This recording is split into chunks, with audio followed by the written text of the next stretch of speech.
नमस्कार मित्रों, आप सभी का हमारे चैनल कृष्ण वाणी में स्वागत है।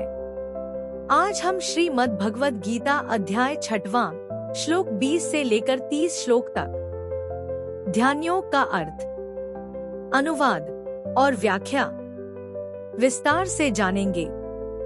उससे पहले अगर आपने हमारे चैनल को सब्सक्राइब नहीं किया है तो तुरंत सब्सक्राइब कर लीजिए ताकि आपको ऐसी ही नई ज्ञानवर्धक और प्रेरणादायक वीडियो सबसे पहले मिलती रहे। और वीडियो को लाइक कीजिए और कमेंट में जय श्री राधे कृष्ण अवश्य लिखें ताकि श्री कृष्ण की कृपा आप सभी पर हमेशा बनी रहे। तो चलिए इस महत्वपूर्ण ज्ञानमयी यात्रा की ओर आगे बढ़ते हैं। श्लोक 20। यत्रोपरमते चित्तं निरुद्धं योग सेव्या यत्र चैवात्मनात्मानं पश्यन्नात्मनि तुष्यति। श्लोक 21। सुखमात्यन्तिकं यत्तद् बुद्धिग्राह्यं तीन्द्रियम् वेत्ति यत्र न चैवायं स्थितः चलति तत्त्वता। श्लोक 22। यन् लब्ध्वा चाप्र लाभं मन्यते नाधिकं तथा यास्मन् स्थितो न दो खेन गुरुणापि विचाल्यते। श्लोक 23। तव विद्याद्दो खसंयोग वियोगम योग संज्ञितम। भावार्थ, सिद्धि की अवस्था में, जिसे समाधि कहते हैं, मनुष्य का मन योगाभ्यास के द्वारा भौतिक मानसिक क्रियाओं से पूर्णतया संयमित हो जाता है। इस सिद्धि की विशेषता यह है कि मनुष्य शुद्ध मन से अपने को देख सकता है और अपने आप में आनंद उठा सकता है। उस आनंद में स्थिति में वह दिव्या इंद्रियों द्वारा असीम दिव्यासुख में स्थित रहता है। इस प्रकार स्थापित मनुष्य कभी सत्य से विपत नहीं होता और इस सुख की प्राप्ति हो जाने पर वह इससे बड़ा कोई दूसरा लाभ नहीं मानता। ऐसी स्थिति को पाकर मनुष्य बड़ी से बड़ी कठिनाई में भी विचलित नहीं होता। यह निस्संदेह भौतिक संसर्ग से उत्पन्न होने वाले समस्त दुखों से वास्तविक मुक्ति है। तात्पर्य, योगाभ्यास से मनुष्य भौतिक धारणाओं से क्रमशः विरक्त होता जाता है। यह योग का प्रमुख लक्षण है।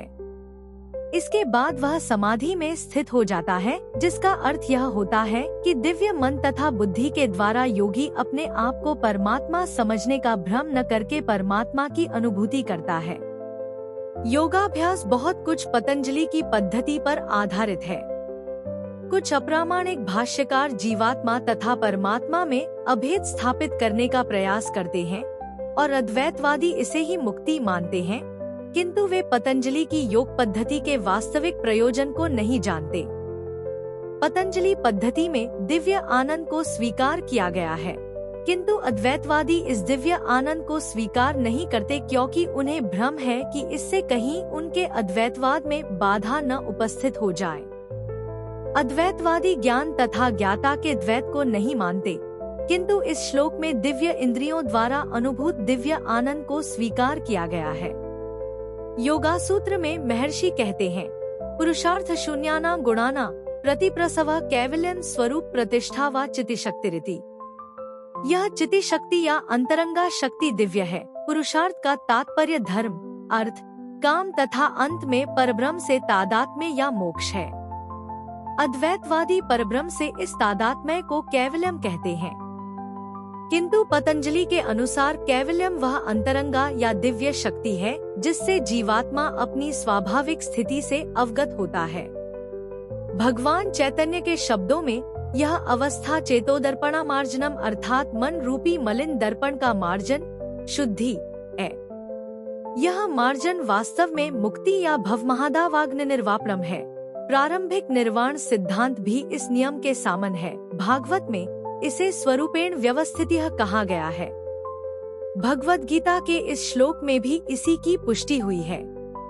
निर्वाण के बाद आध्यात्मिक कार्यकलापों की या भगवत भक्ति की अभिव्यक्ति होती है, जिसे कृष्ण भावनामृत कहते हैं। भागवत के शब्दों में स्वरूपेण व्यवस्थितः जीवात्मा का वास्तविक जीवन यही है। भौतिक दूषण से आध्यात्मिक जीवन के कलमश युक्त होने की अवस्था माया है। इस भौतिक दूषण से मुक्ति का अभिप्राय जीवात्मा की मूल दिव्य स्थिति का विनाश नहीं है। पतंजलि भी इसकी पुष्टि इस शब्दों से करते हैं, कैवल्यम स्वरूप प्रतिष्ठा व चितिशक्तिरिति। यह चितिशक्ति या दिव्य आनंद ही वास्तविक जीवन है। इसका अनुमोदन वेदांत सूत्र में इस प्रकार हुआ है, आनंदमयोऽभ्यासात्। यह चितिशक्ति ही योग का परम लक्ष्य है और भक्ति योग द्वारा इसे सरलता से प्राप्त किया जाता है। भक्ति योग का विस्तृत विवरण 7वें अध्याय में किया जाएगा। इस अध्याय में वर्णित योग पद्धति के अनुसार समाधियां 2 प्रकार की होती हैं, संप्रज्ञात तथा असंप्रज्ञात समाधियां। जब मनुष्य विभिन्न दार्शनिक शोधों के द्वारा दिव्य स्थिति को प्राप्त होता है तो यह कहा जाता है कि उसे संप्रज्ञात समाधि प्राप्त हुई है। असंप्रज्ञात समाधि में संसारी आनंद से कोई संबंध नहीं रहता, क्योंकि इसमें मनुष्य इंद्रियों से प्राप्त होने वाले सभी प्रकार के सुखों से परे हो जाता है। एक बार इस दिव्य स्थिति को प्राप्त कर लेने पर योगी कभी उससे डिगता नहीं। जब तक योगी इस स्थिति को प्राप्त नहीं कर लेता तब तक वह असफल रहता है। आजकल के तथाकथित योगाभ्यास में विभिन्न इंद्रिय सुख सम्मिलित हैं, जो योग के सर्वथा विपरीत है। योगी होकर यदि कोई मैथुन तथा मादकद्रव्य सेवन में अनुरक्त होता है तो वह उपहासजनक है। यहाँ तक कि जो योगी योग की सिद्धियों के प्रति आकृष्ट रहते हैं, वे भी योग में आरूढ़ नहीं कहे जा सकते। यदि योगीजन योग की आनुषंगिक वस्तुओं के प्रति आकृष्ट हैं, तो उन्हें सिद्ध अवस्था को प्राप्त नहीं कहा सकता, जैसा कि इस श्लोक में कहा गया है। अतः जो व्यक्ति आसनों के प्रदर्शन या सिद्धियों के चक्कर में रहते हैं, उन्हें यह समझ लेना चाहिए कि इस प्रकार से योग का मुख्य उद्देश्य ही समाप्त हो जाता है। इस युग में योग की सर्वोत्तम पद्धति कृष्ण भावनामृत है, जो निराशा उत्पन्न करने वाली नहीं गई। एक कृष्ण भावनाभावित व्यक्ति अपने धर्म में इतना सुखी रहता है कि उसे किसी अन्य सुख की आकांक्षा नहीं रह जाती। इस दंभ प्रधान युग में हठ योग, ध्यान योग तथा ज्ञान योग का अभ्यास करते हुए अनेक अवरोध आ सकते हैं, किंतु कर्मयोग या भक्ति योग के पालन में ऐसी समस्या सामने नहीं आती। जब तक यह शरीर रहता है तब तक मनुष्य शरीर की आवश्यकताएं आहार, निद्रा, भय तथा मैथुन को पूरा करना होता है। किंतु को व्यक्ति शुद्ध भक्ति योग में अथवा कृष्ण भावनामृत में स्थित होता है, वह शरीर की आवश्यकताओं की पूर्ति करते समय इंद्रियों को उत्तेजित नहीं करता। प्रत्युत वह घटे के सौदे की पूर्ति करते समय जीवन की न्यूनतम आवश्यकताओं को स्वीकार करता है और कृष्ण भावनामृत में दिव्य सुख भोगता है।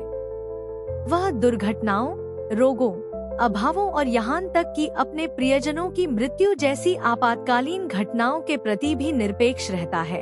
किंतु कृष्ण भावनामृत या भक्ति योग संबंधी अपने कर्मों को पूरा करने में वह सदैव सचेष्ट रहता है। दुर्घटनाएं उसे कर्तव्य पथ से विचलित नहीं कर पाती, जैसा कि भगवद गीता में कहा गया है, आगमापायिनो नित्यास्तान स्थितिक्षस्व भारत। वह इन प्रासंगिक घटनाओं को सहता है, क्योंकि वह यह भली भांति जानता है कि ये घटनाएं ऐसी ही आती जाती रहती हैं और इनसे उसके कर्तव्य पर कोई प्रभाव नहीं पड़ता। इस प्रकार योगाभ्यास में परम सिद्धि प्राप्त करता है। श्लोक 24। स निश्चयेन योक्तव्यो योगो निर्विंचित्सा संकल्प प्रभवान कामान् त्यक्त्वा सर्वान् शेषता मनसेवेन्द्रिय ग्राम विनियम्य समन्तता। भावार्थ: मनुष्य को चाहिए कि संकल्प तथा श्रद्धा के साथ योगाभ्यास में लगे और पथ से विचलित न हो। उसे चाहिए कि मनोधर्म से उत्पन्न समस्त इच्छाओं को निरपवाद रूप से त्याग दे और इस प्रकार मन के द्वारा सभी ओर से इंद्रियों को वश में करे। तात्पर्य: योगाभ्यास करने वाले को दृढ़ संकल्प होना चाहिए और उसे चाहिए कि बिना विचलित हुए धैर्यपूर्वक अभ्यास करे। अंत में उसकी सफलता निश्चित है। उसे यह सोचकर बड़े ही धैर्य से इस मार्ग का अनुसरण करना चाहिए और यदि सफलता मिलने में विलंब हो रहा हो तो निरुत्साहित नहीं होना चाहिए। ऐसे दृढ़ अभ्यासी की सफलता सुनिश्चित है। भक्तियोग के संबंध में रूप गोस्वामी का कथन है, उत्साह निश्चयात् धैर्यात् तत्तत् कर्म प्रवर्तनात्। संगत्यागात सतो वृत्त्यः शंभिर्भक्तिः प्रसिद्धयति। मनुष्य पूर्ण हार्दिक उत्साह, धैर्य तथा संकल्प के साथ भक्तियों का पूर्ण रूपेण पालन भक्त के साथ रहकर निर्धारित कर्मों के करने तथा सत्कार्यों में पूर्णतया लगे रहने से कर सकता है।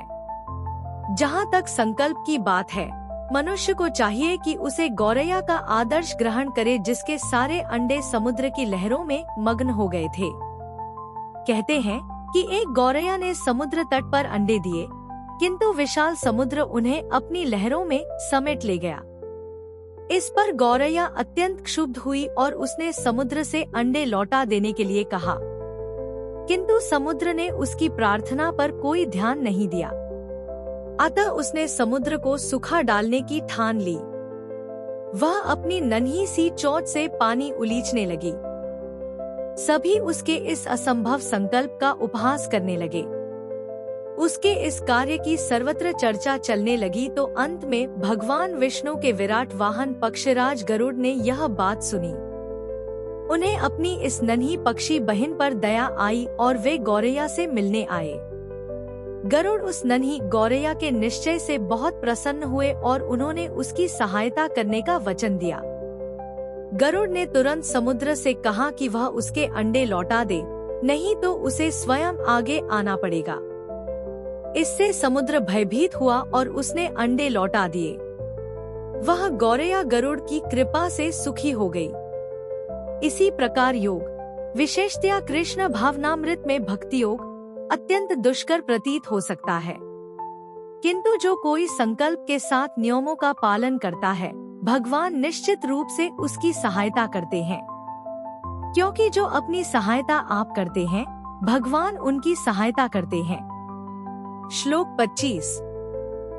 शनैः शनैरुपरमेत बुद्धया धृतिगृहीत्या आत्मसंस्थं मनः कृत्वा न किंचिदपि चिंतयेत्। भावार्थ: धीरे धीरे क्रमशः पूर्ण विश्वास पूर्वक बुद्धि के द्वारा समाधि में स्थित होना चाहिए और इस प्रकार मन को आत्मा में ही स्थित करना चाहिए तथा अन्य कुछ भी नहीं सोचना चाहिए। तात्पर्य: समुचित विश्वास तथा बुद्धि के द्वारा मनुष्य को धीरे धीरे सारे इंद्रिय कर्म करने बंद कर देना चाहिए। यह प्रत्याहार कहलाता है। मन को विश्वास, ध्यान तथा इंद्रिय निवृत्ति द्वारा वश में करते हुए समाधि में स्थिर करना चाहिए। उस समय देहात्म बुद्धि में अनुरक्त होने की कोई संभावना नहीं रह जाती। दूसरे शब्दों में, जब तक इस शरीर का अस्तित्व है तब तक मनुष्य पदार्थ में लगा रहता है, किंतु उसे इंद्रिय तृप्ति के विषय में नहीं सोचना चाहिए। उसे परमात्मा के आनंद के अतिरिक्त किसी अन्य आनंद का चिंतन नहीं करना चाहिए। कृष्ण भावनामृत का अभ्यास करने से यह अवस्था सहज ही प्राप्त की जा सकती है। श्लोक 26। यतो यतो निश्चलति मनश्च चंचलम स्थिरम ततस्ततो नियम्यात्मन्येव वशं नयेत्। भावार्थ: मन अपनी चंचलता तथा अस्थिरता के कारण जहाँ कहीं भी विचरण करता हो, मनुष्य को चाहिए कि उसे वहाँ से खींचे और अपने वश में लाए। तात्पर्य: मन स्वभाव से चंचल और अस्थिर है, किंतु स्वरूप सिद्ध योगी को मन को वश में लाना होता है। उस पर मन का अधिकार नहीं होना चाहिए। जो मन को तथा इंद्रियों को भी वश में रखता है, वह गोस्वामी या स्वामी कहलाता है, और जो मन के वशीभूत होता है वह गोदास अर्थात इंद्रियों का सेवक कहलाता है। गोस्वामी इंद्रिय सुख के मानक से भिज्ञ होता है। दिव्य इंद्रिय सुख वह है जिसमें इंद्रियां ऋषिकेश अर्थात इंद्रियों के स्वामी भगवान कृष्ण की सेवा में लगी रहती हैं। शुद्ध इंद्रियों के द्वारा कृष्ण की सेवा ही कृष्ण चेतना या कृष्ण भावनामृत कहलाती है। इंद्रियों को पूर्णवश में लाने की यही विधि है। इससे भी बढ़कर बात यह है कि यह योगाभ्यास की परम सिद्धि भी है। श्लोक 27। प्रशांत मन संहैनम योगिनं सुखमुत्तमम् उपैति शांतर्जसन ब्रह्मभूतम कल्मषम। भावार्थ: जिस योगी का मन मुझ में स्थिर रहता है, वह निश्चय ही दिव्य सुख की सर्वोच्च सिद्धि प्राप्त करता है। वह रजोगुण से परे हो जाता है। वह परमात्मा के साथ अपनी गुणात्मक एकता को समझता है और इस प्रकार अपने समस्त विगत कर्मों के फल से निवृत्त हो जाता है। तात्पर्य: ब्रह्मभूत वह अवस्था है जिसमें भौतिक कल्मश से मुक्त होकर भगवान की दिव्य सेवा में स्थित हुआ जाता है। मद्भक्ति लभते पराम, भगवद गीता। जब तक मनुष्य का मन भगवान के चरण कमलों में स्थिर नहीं हो जाता तब तक कोई ब्रह्मरूप में नहीं रह सकता। स वै मनः कृष्ण अवतार विंध्योः।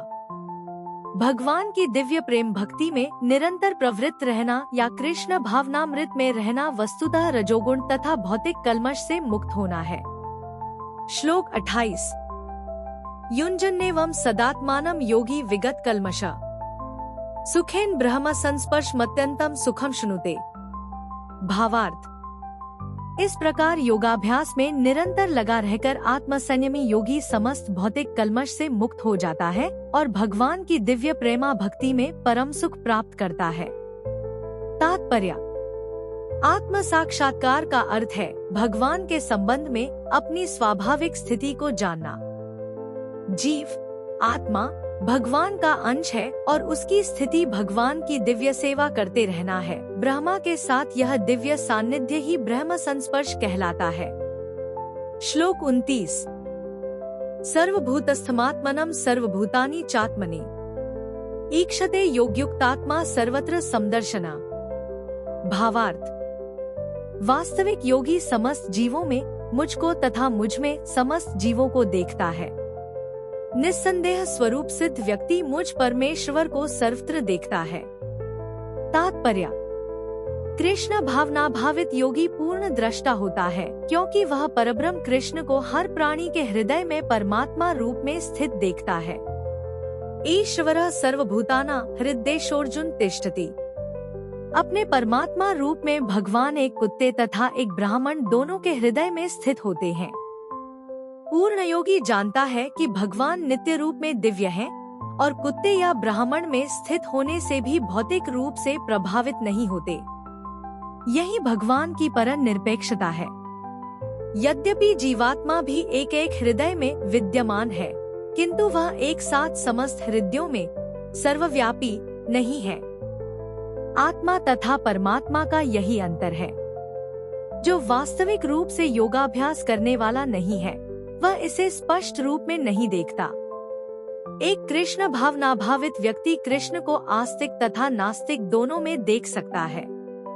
स्मृति में इसकी पुष्टि इस प्रकार हुई है: आत्मत्वाच मातृत्वाच आत्मा ही परमो हरिः। भगवान सभी प्राणियों का स्रोत होने के कारण माता और पालनकर्ता के समान है। जिस प्रकार माता अपने समस्त पुत्रों के प्रति संभाव रखती है, उसी प्रकार परमपिता या माता भी रखता है। फलस्वरूप परमात्मा प्रत्येक जीव में निवास करता है। बाह्य रूप से भी प्रत्येक जीव भगवान की शक्ति, भगवत शक्ति में स्थित है। जैसा कि 7वें अध्याय में बताया जाएगा, भगवान की दो मुख्य शक्तियां हैं, परा तथा अपरा। जीव पराशक्ति का अंश होते हुए भी अपराशक्ति से बद्ध है। जीव सदा ही भगवान की शक्ति में स्थित है। प्रत्येक जीव किसी न किसी प्रकार भगवान में ही स्थित रहता है। योगी समदर्शी है क्योंकि वह देखता है कि सारे जीव अपने अपने कर्मफल के अनुसार विभिन्न स्थितियों में रहकर भगवान के दास होते हैं। इस प्रकार प्रत्येक अवस्था में जीव ईश्वर का दास है। कृष्ण भावनाभावित व्यक्ति में यह समदृष्टि पूर्ण होती है। श्लोक 30।